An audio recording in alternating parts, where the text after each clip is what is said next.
Cancer has surpassed heart disease as the leading cause of death for many high-income countries like France, Italy, and the UK, according to a recent study published in the journal Lancet.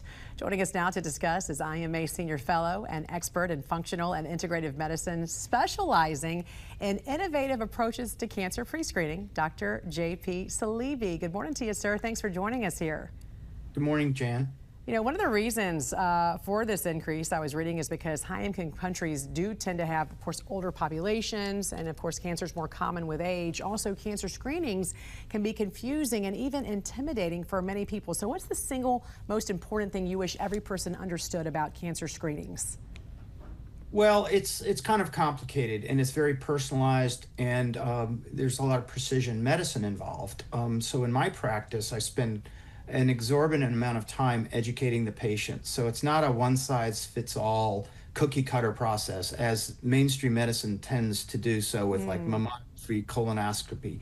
So I think the most important thing to realize is why you want to do it and how you want to do it. And you'll need to know the pros and cons. So the pros would be early detection, less aggressive treatment, improved prognosis, and a peace of mind. How do you take...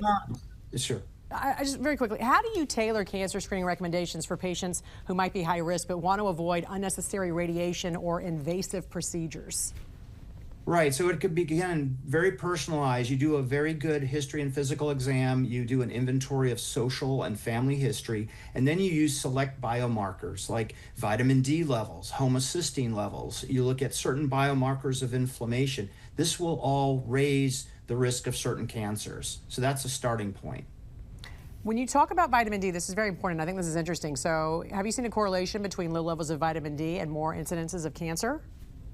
Yes, more incidences of bad outcomes with infectious disease, more incidences of autoimmune disease, and yes, cancer. So vitamin D augmentation is one of the standard processes of cancer therapies in the alternative realm. Interesting.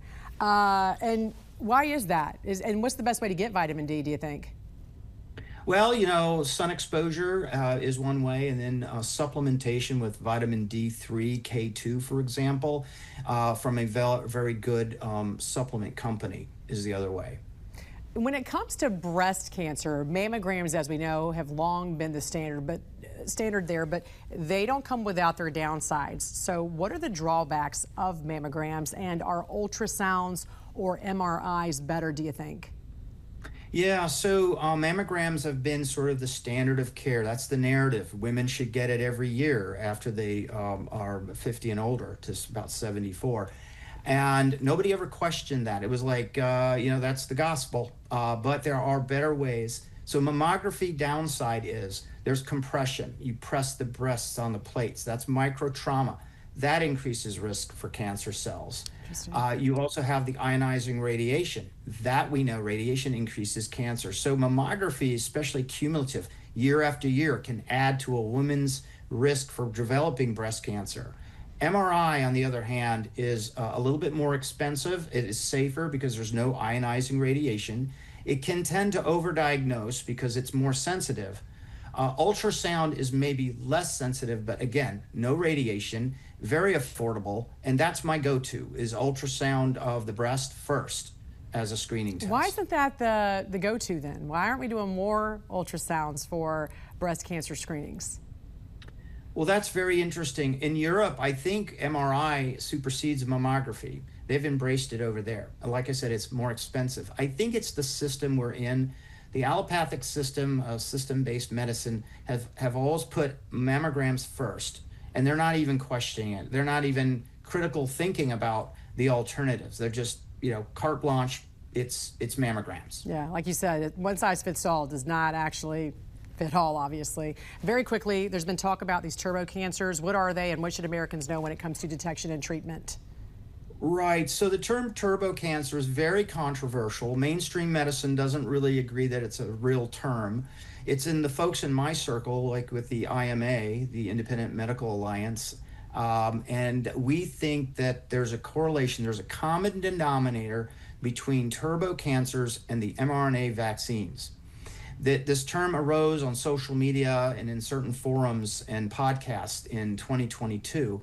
And it's basically a surge in the number of cancers, especially in young men and women, 20 to 40 years old, where cancers were not really seen much until the rollout of the vaccines. And then there was a huge spike in cancers, and that's like the common denominator. Very controversial, and more study needs to be involved. But these are very aggressive stage 4 cancers, usually discovered stage 3, stage 4, which is late in the game, and very detrimental to humanity. What do you see transforming cancer detection in the next 5 to 10 years? Well, I think we need to discover more less invasive ways, safer ways to screen. So colonoscopy, for example, has a lot of drawbacks. Anesthesia, bowel perforation. For a screening test, I mean, that's kind of extreme. Cologuard, which is like a stool study, non-invasive, is a good alternative. And I think we have what we call liquid biopsies. So Grail is coming up with something called Gallery, which screens for 50 plus cancers. There are other technologies on the forefront in the pipeline that you're using saliva, breath, and urine and blood tests. So they're non-invasive, they're safer for the patient, and they're just as accurate. And I think with AI coming on board, that's going to accelerate the development of these kind of liquid biopsy tests. All right, Senior Fellow for the Independent Medical Alliance, Dr. J.P. Salibi. Thanks for joining us this morning. We appreciate it.